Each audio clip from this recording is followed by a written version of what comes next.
Hi, I am Iron man. मैं हूँ रोहित। तो आज मेरे ब्लॉग में आप पहला पर आखिरी नहीं एक ऐसा सफ़र देखोगे जो रोमांच से भरा है। तो विदाउट टाइम वेस्टिंग ब्लॉग का करते हैं आरंभ। तो हमें जाना था सासाराम, गुप्ता धाम। सुना था बहुत ही अच्छा सफ़र होता है, बट क्या पता था कि क्या होने वाला है। काश ये स्माइल हमेशा होती हम सब के चेहरे पर क्या हुआ हम लोगों के साथ, ये जानने के लिए आपको पूरा ब्लॉग देखना होगा बिना स्किप किए हुए। घर से निकल जाते हैं हम लोग 5 बजे, क्योंकि हमारा ट्रेन 6:05 में बीटा स्टेशन पहुंचने वाला था। तो हम लोग भी बीटा स्टेशन पहुंच जाते हैं वक्त से पहले। तो कुछ देर रुकने के बाद फाइनली ट्रेन आ जाती है। तो जैसे तैसे करके हम लोग ट्रेन पे चढ़ जाते हैं विदाउट टिकट्स। तो विदाउट टिकट्स हम लोग आए हैं, ये बात मैंने आपको बताया, तो आप किसी और को प्लीज़ मत बताइए। तो हम लोग यहाँ पे चढ़ जाते हैं। चढ़ने के बाद हम लोग खड़े रहते हैं क्योंकि सीट नहीं होता है। तो कुछ स्टेशन क्रॉस करने के बाद फाइनली हमें सीट मिल जाता है। तो हम लोग ऊपर चढ़ के बैठ जाते हैं, क्योंकि हमें यहाँ से 5 घंटे का सफ़र तय करना था। तो लगभग 5 घंटा का सफ़र तय करने के बाद हम लोग सासाराम जंक्शन पहुँच जाते हैं।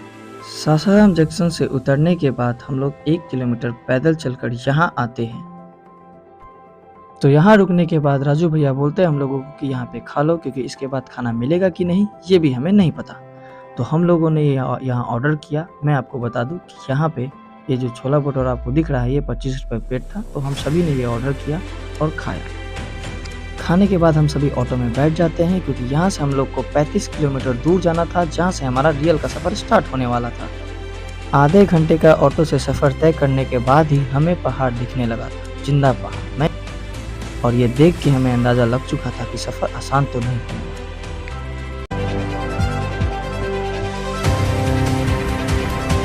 हम लोग अभी ऑटो से उतरे, लगभग 1.5 घंटा लगा हम लोगों को। ऊपर चढ़ेंगे, यहीं से ऊपर हम लोग चढ़ेंगे। तो हमारा रियल का सफ़र यहीं से स्टार्ट होने वाला है। यहाँ पे एक मंदिर भी है और यहाँ पे आपको सारा सामान मिल सकता है जो आप पहाड़ पे लेके जा सकते हैं। बट एक ये भी था कि यहाँ पे आपको जो 5 रुपये का चीज़ मिलता है वो 10 रुपये में मिल रहा था। हमें यहाँ से बहुत ही ऊपर चढ़ना है, तो उसके लिए तो हमें पानी। तो हम सभी ने 2-2 बोतल ले लिया। मिला के 2 बार जा रहे हैं। अभी यहाँ से चलना है 20 किलोमीटर, एकदम पूरा खड़ा पहाड़ पे। तो हमारा सफ़र यहाँ से स्टार्ट होने वाला था, जो कि 20 किलोमीटर था, जैसा कि इसने बोला था, और खड़ा पहाड़ था। लेकिन क्या ही था वो आगे जाके आपको पता चला।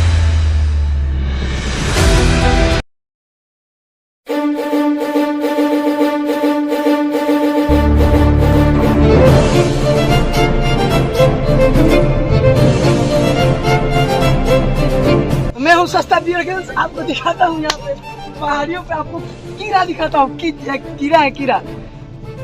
ये आपको काट लेगा, आपको काट लेगा तो आप मर भी सकते हैं। लेकिन हम शंकर भगवान के चेला हम लोग को नहीं काटेगा ये कीड़ा। शंकर भगवान के सब चेला है। सस्ता बियर गर्ल्स सब शंकर भगवान के चेला है। हर हर महादेव। तो अभी चलते चलते 10 मिनट ही हुआ है। हम लोग को बहुत ज़्यादा गर्मी लग रहा है, तो अभी मैं कैमरा ऑफ कर देता हूँ और ऊपर चढ़ूंगा तो मैं ऑन करूंगा कैमरा। शंकर भगवान देखिए वहीं पे तुम शंकर भगवान से कम थोड़ी है। कुछ देर के बाद चलते चलते आपको ऐसा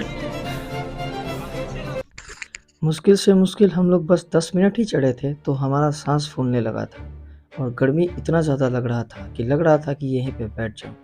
और हार्ट बीट इतना ज़्यादा तेज हो गया था कि आगे चलने का मन नहीं कर रहा था।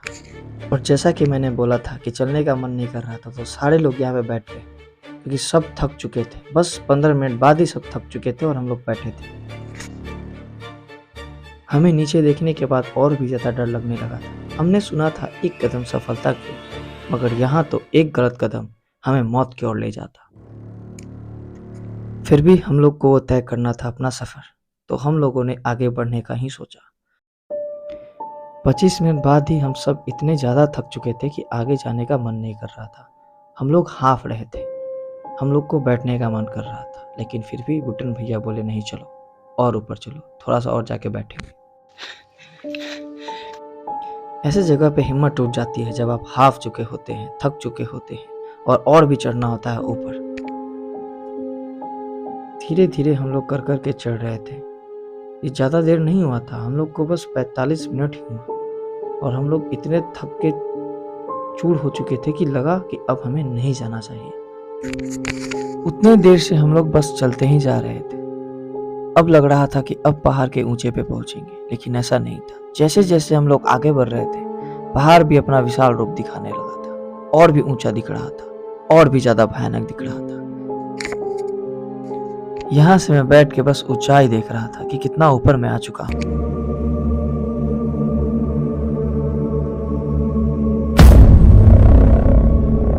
तो राहुल, कैसा लगा वो चढ़ के? भाई सांस फूल रहा है। अब तेरी बहू भी फूलेगी। हमें इतना तो अंदाजा हो गया था कि यह सफर आसान नहीं होने वाला है, मुश्किल से भी बहुत ज्यादा मुश्किल होने वाला था ये सफर। आजो आजो। कुछ घंटों के बाद हम सब पहुंच चुके थे, लेकिन अपनी मंजिल पे नहीं, बस उसका 1% पे। और 1% ही इतना खतरनाक था तो समझिए पूरा मंजिल कितना खतरनाक होगा। हम लोग अपने सफर का 10% हिस्सा तय कर चुके थे और बस हमें रेस्ट करना था, क्योंकि बहुत ही थक चुके थे हम लोग। और यहाँ पे बैठने के बाद धीरे धीरे काली घटा छा रही थी, जो कि देखने में और ही डरावनी लग रही थी और हम लोगों को बहुत ज्यादा लग चुकी थी। ये पानी पिला दीजिए, मेरा गला सूख रहा है। हम लोग यहाँ पे 1 घंटा रेस्ट किए। कुछ स्नैकर्स थे तो हम लोगों ने वो खाया, फिर पानी पिया और पानी पी के यहाँ से आगे बढ़ चले हम लोग। ऊपर में ही एक जगह मंदिर है जो आपको पीछे दिख रहा है। यहीं पे हम लोग रुक जाते हैं क्योंकि बारिश होने लगती है और बारिश धीरे धीरे तेज होने लगती है। बारिश रुकने का नाम नहीं ले रही, तो फिर हम लोगों ने तय किया कि हमें और आगे बढ़ना चाहिए। लेकिन जैसे ही हम लोग आगे बढ़े, फिर से तेज बारिश होने लगी। तो ये हमारा पेलू बड़े से चट्टान को अपने उंगली पे उठाए हुए है, क्योंकि हम लोग को बारिश से बचना था। यहाँ पे भी 2 घंटा रुकने के बाद भी बारिश रुक नहीं रहा था, तो फिर से हम लोगों ने तय किया कि अब हमें यहाँ से निकलना चाहिए, क्योंकि आज का सफ़र हमें आज ही तय करना था। और बारिश था कि रुकने का नाम नहीं ले रहा था, और बिजली जो हमें बार बार डरा रही थी। बट हमारे राजू भैया जो हमारे आगे थे, वो हमारे लीडर थे, वो हमेशा आगे चल रहे थे क्योंकि उनको रास्ता पता था। कुछ देर बाद आगे चलने के बाद हमें एक फिर से बहता हुआ झरना दिखा और झरने का आवाज़ हमें हर पल डराए जा रहा था। लेकिन और आगे चलने के बाद हमें दिखा झोपड़ी, जहाँ पे हम लोग कुछ देर तक रुके रहे।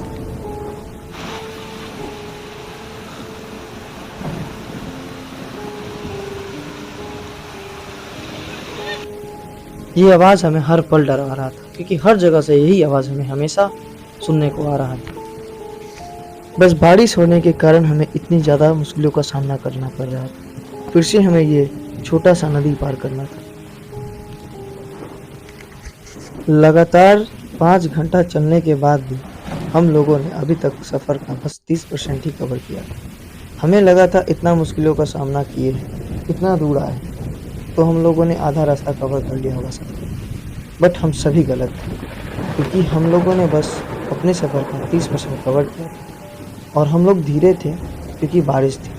किसी को अब कोई रास्ता पता नहीं था, क्योंकि राजू भैया गुम हो चुके, भूल गए थे रास्ता। और बारिश जो थी वो रुकने का नाम नहीं ले रही थी, और भी ज़्यादा तेज़ बारिश होने लगी थी। बट हम रुक नहीं रहे थे। हमको लगा ये तात्या बिच्छू है, और ये तात्या बिच्छू नहीं था। ऐसे जगह पे आना कितना मुश्किल होता है जहाँ पे फ़ोन हो बट उसका कोई यूज़ ना हो।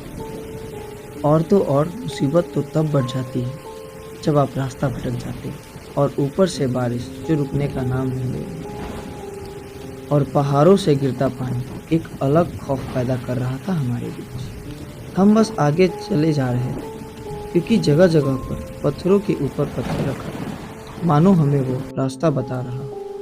और नेचर भी कुछ हमारा सफ़र में हेल्प कर रही थी, जो कि सबसे बड़ा हेल्प था, जो हमें इसकी तरह ये नहीं हो रहा था। पानी पिला दीजिए, मेरा गला सूख रहा है। 1 घंटा और चलने के बाद हमें वो नज़ारा दिखता है जो अपने लाइफ में इंसान एक बार वो ज़रूर देखना चाहता है। वो मंज़र हमारे सामने था, जो इंसान अपने लाइफ में एक ना एक बार देखना चाहता है, मैं अपनी नंगी आंखों से देख रहा था। यह मुझे इतना अच्छा लग रहा था कि मेरा सारा थकान दूर कर रहा है। आप फील करो कि आप यहाँ हो। मैं बहुत लकी हूँ कि आप सबको मैं ये नज़ारा दिखा पाया। यह नज़ारा मुझे अमेज़न फॉरेस्ट की तरह लग रहा था, जो मैं अक्सर फ़ोन में देखता हूँ। तो मुझे वही लग रहा था। हो सकता है आपको भी ये नज़ारा अमेज़न फॉरेस्ट की तरह लगे।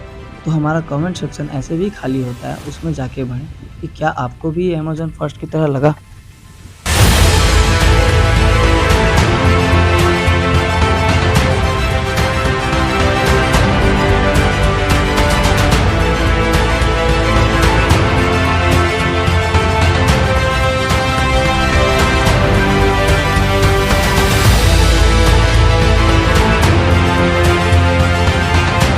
कुछ देर बैठने के बाद हमें अपना सफ़र को जारी रखना था, तो फिर हम सब निकल जाते हैं अपनी सफ़र की ओर।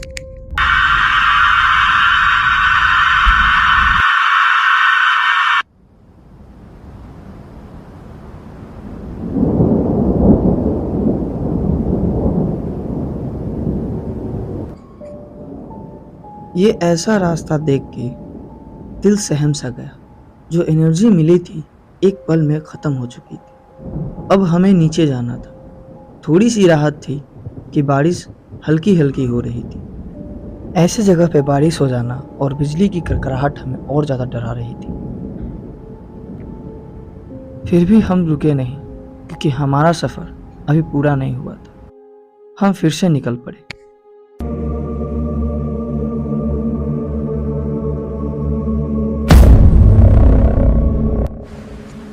मैं जैसे ही नीचे से कैमरा ऊपर करता हूँ, मुझे कुछ दिखता है, पर एक पल में अचानक वो गायब हो जाता है। क्या था वो, हमें नहीं पता। शायद हमारा भ्रम था।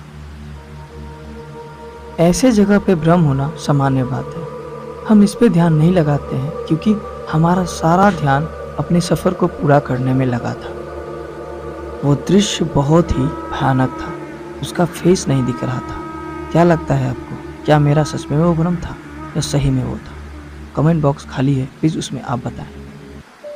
कुछ देर और चलने के बाद हमें नीचे पीला सा टेंट दिखा, जहां हमें राहत मिली। वहीं हम लोग को जाना था। तो उन सब पे ध्यान ना देते हुए हम लोग नीचे चलने लगे अपनी सफ़र की ओर, अपने सफ़र को पूरा करने।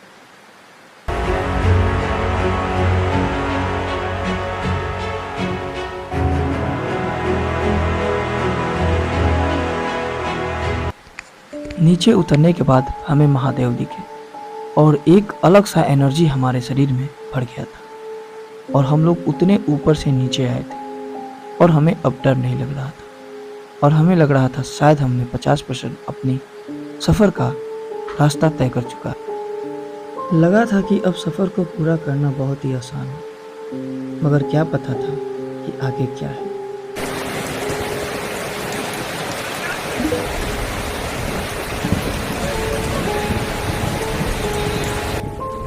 पहाड़ पे चढ़ना, बारिश का होना, पहाड़ से नीचे आना, अब तक जितने भी हमने खतरनाक रास्ता तय किया, वो एक तरफ और ये एक तरफ। लग रहा था कि कोई नहीं चाहता कि हम अपना सफ़र को पूरा करें। यह देखकर सहम से गए थे। शायद हमारा सफ़र अब पूरा नहीं होने वाला था। हम सब हार चुके थे। हम सबों की हिम्मत टूट चुकी थी। ये भयानक नदी को पार करना मतलब मौत को छूने के समान था।